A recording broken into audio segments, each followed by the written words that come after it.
In an unprecedented turn of events, Michel Langley, a senior military figure and spokesperson from the United States, has publicly issued an apology to Burkina Faso's leader, Captain Ibrahim Traoré, for comments made in previous months that were perceived as condescending and disrespectful to both the leader and the people of Burkina Faso. The apology comes at a time of rising African resistance to foreign influence, where many nations are asserting their sovereignty and rejecting neo-colonial interference.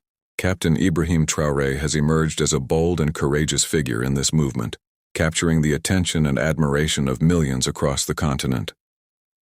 Langley's previous remarks, which questioned the leadership capacity and direction of Burkina Faso under Traoré, sparked widespread outrage among Africans and supporters of Pan-Africanism globally. Critics accused Langley of echoing outdated colonial narratives and underestimating the will of African nations to govern themselves independently and define their own future. In a televised message that has since gone viral, Langley stood in front of an American flag, wearing full military uniform, holding a placard that read, "I apologize to you, Mr. Ibrahim." His tone was serious, his words deliberate.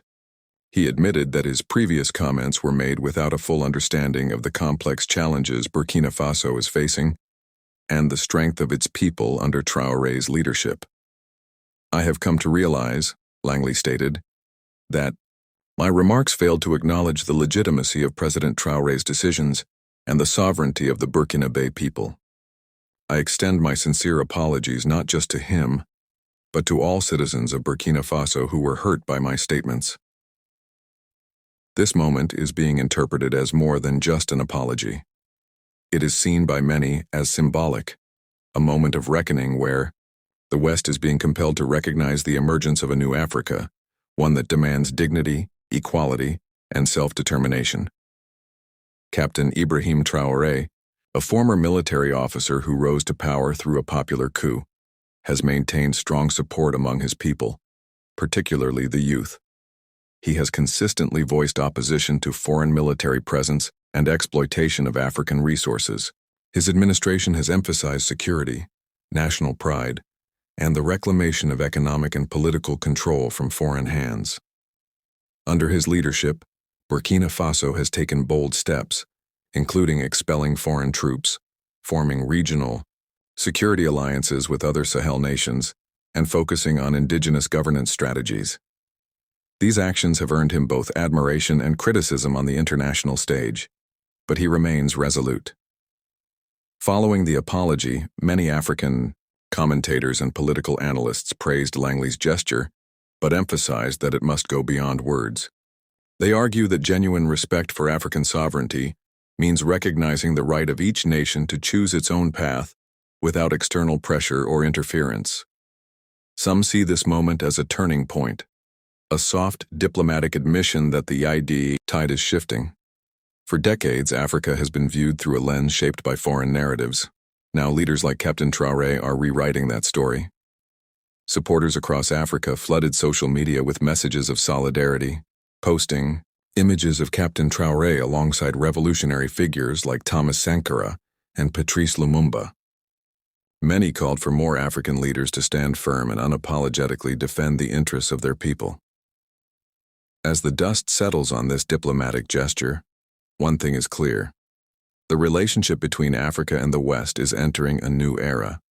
One where apologies must be backed by action and respect must be mutual. Captain Ibrahim Traoré has yet to issue an official response to Langley's apology, but many are watching closely to see how this dialogue may evolve. Will this be a one-time event, or is it the beginning of a broader shift in international relations? Only time will tell. In another remarkable development on the international stage, a former French intelligence official, Jean-Luc Moreau, has made headlines by acknowledging the past and ongoing covert strategies used by foreign powers to manipulate leadership transitions and suppress sovereignty in West Africa. In a candid interview broadcasted by a European independent media outlet, Moreau admitted that Captain Ibrahim Traoré's defiance against foreign control is not only justified, but long overdue. Moreau, who served within the French Foreign intelligence service for over 2 decades, spoke about classified missions and influence campaigns targeting African leaders who were seen as too independent or unwilling to comply with Western economic interests. There were efforts, he said, to ensure that nations like Burkina Faso remained under influence, subtly, through aid, security partnerships, and even media manipulation. But what stood out in the interview was Moreau's direct praise for Captain Ibrahim Traoré. He described Traoré as a rare example of a soldier-turned-statesman who puts his people before profit and his country's dignity above all else. Moreau admitted that during his time in intelligence, names like Traoré would often trigger concern in diplomatic cables, not because of misconduct or instability, but because such figures were hard to control. The revelations have added fuel to the fire of anti-neo-colonial sentiment sweeping across Francophone Africa. From Mali to Niger, Guinea to Burkina Faso, citizens are becoming more vocal about reclaiming political and economic independence. These statements from an insider have only confirmed what many have suspected for years, that their resources, leadership, and sovereignty have been systematically undermined. Moreau's decision to come forward, he says, was motivated by a sense of guilt and a desire to be on the right side of history. He even went as far as to say, "If I were African, I would be marching with the people behind Ibrahim Traoré." Unsurprisingly, these comments have stirred controversy within French political circles. Government spokespersons have distanced themselves from Moreau's statements, insisting he no longer represents the state and was speaking in a personal capacity. Yet, for many Africans, this is not enough. Calls are growing louder for formal investigations and public admissions from other foreign officials. Meanwhile, Captain Traoré remains focused on his mission. Unshaken by foreign noise, he continues to promote regional unity, security-led development, and the establishment of new political alliances rooted in mutual respect, not dependency. His message has been clear: Africa must rise on its own terms, not through the lens of others. Across Burkina Faso, murals of Traoré now adorn city walls. Youth groups chant his name and entire villages celebrate his leadership as a symbol of national revival. His stance is not just political, it is cultural, spiritual, and deeply rooted in the desire to reclaim African identity. Jean-Luc Moreau's testimony might be dismissed in official corridors in Paris, but in the streets of Ouagadougou and beyond, it has added another layer of validation to a movement that is not just political, it's historical. As the world watches, Africa continues to shift. The era of quiet compliance is fading, and a new dawn is being led by figures like Captain Ibrahim Traoré, firm, fearless, and unbought. In a historic move that signals deeper unity among West African nations, Captain Ibrahim Traoré, along with his counterparts from Mali and Niger, has officially signed a trilateral defense and economic pact, creating what is now being referred to as the Sahel Sovereignty Alliance. The agreement, finalized in Ouagadougou during a closed-door summit, is seen as one of the boldest steps yet toward African self-reliance and regional autonomy in modern history. The alliance establishes shared military resources, a joint intelligence, command, and a framework for a regional economic bloc free from dependency on former colonial powers. It represents a powerful statement that these nations, often among the most targeted for exploitation and manipulation, are now standing together with a unified voice. Captain Traoré, during a fiery address following the announcement, declared, "We will no longer be dictated to. Our people deserve peace, prosperity, and pride, not puppet strings pulled from across the sea." This initiative comes amid growing disillusionment with regional institutions like ECOWAS, which many now view as compromised or influenced by foreign interests. Burkina Faso, Mali, and Niger have each withdrawn from ECOWAS in recent months, citing unjust sanctions, selective interventions, and double standards. Their departure had been criticized by some Western diplomats, but for citizens within the Sahel region, it was seen as a long-awaited liberation. The newly formed alliance immediately began joint patrols along shared borders to counter terrorism and illegal trafficking. two issues that have plagued the region for years, often worsened by the very international interventions meant to solve them. Traoré and his fellow leaders are now taking a more indigenous approach to security, emphasizing community-based defense, regional solidarity, and strategic partnerships with nations that respect their sovereignty, like Russia and certain non-aligned countries. Notice structured development, shared agricultural initiatives, and even a proposed common currency to replace the CFA franc. As the world watches closely, one fact becomes increasingly evident. The new Africa is not rising with whispers, it is roaring. And Captain Ibrahim Traoré, once a quiet soldier in the background, now stands at the very front of that roar. Just when the world thought it had seen the full extent of Traoré's quiet uprising, another unexpected name emerged from the shadows: Ronaldinho Gaucho. Yes, the smiling magician of football, the Samba King, a man whose feat defied physics and whose charm transcended language. But this time he wasn't on a beach in Brazil or hosting a charity match. He was photographed in Ouagadougou, standing beside Ibrahim Traoré. No press conference, no statements, just a firm handshake and a closed-door meeting. Whispers soon turned into headlines. The meeting reportedly focused on the creation of a transcontinental youth academy network, dubbed Origins FC. The goal?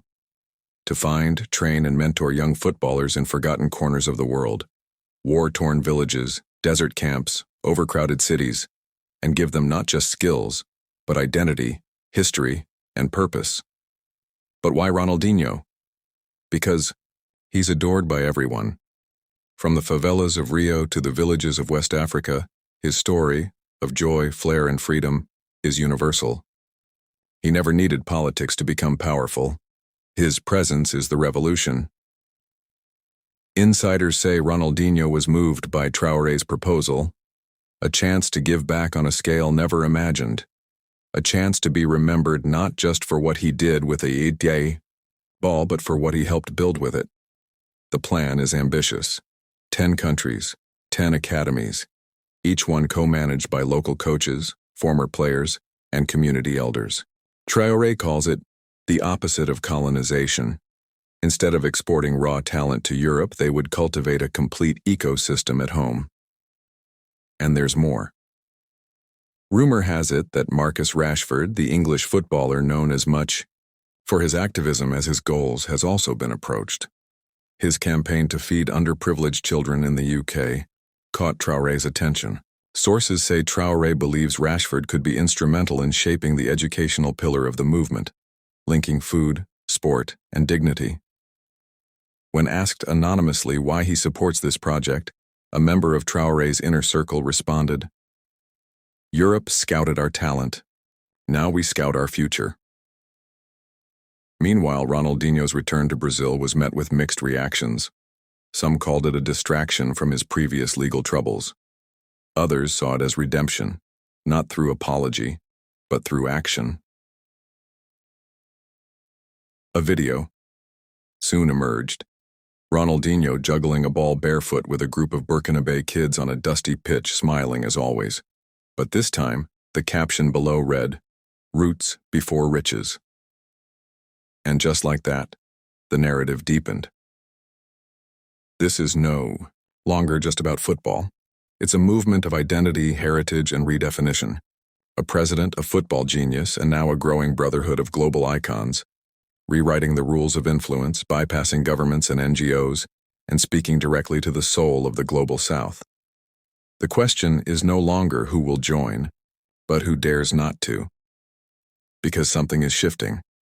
And whether the world embraces it or fears it, the drums of change are getting louder. Stay tuned.